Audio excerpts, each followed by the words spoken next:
আশাশুনি উপজেলার বুধহাটা ইউনিয়নের বেউলা গ্রামের প্রতিপক্ষের একের পর এক মিথ্যা মামলা ও হুমকি ধামকিতে দিশেহারা হয়ে পড়েছেন নূর ইসলামের পরিবার।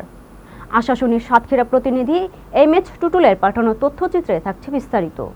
শনিবার বিকালে আশুলিয়ার শিমুলিয়া ইউনিয়ন বিএনপি ও অঙ্গ সংগঠন কর্তৃক আয়োজিত ঈদ পূর্ণমিলনী অনুষ্ঠানের প্রধান অতিথির বক্তব্য তিনি একথা জানান। বিএনপির কেন্দ্রীয় কমিটির সহপরিবার কল্যাণ বিষয়ক সম্পাদক ডক্টর দেওয়ান মোহাম্মদ সালাউদ্দিন বাবু এ সময় আরো বলেন, আওয়ামী লীগ গত 16 বছরে বিএনপি নেতাকর্মীদের নামে মিথ্যা মামলা দিয়ে হয়রানি করছে, বাড়িতে থাকতে দেয়নি। তাদেরকে আমরাও ছাড়বো না, কারণ তারা জুলুমবাজ, তারা এখন পালিয়ে গেছে ভারতে, জানিয়ে তিনি আরো বলেন, ইতিহাসে কোনো স্বৈরাচার পালিয়ে গেলে আর ফিরে আসে না বলেও তিনি বলেন।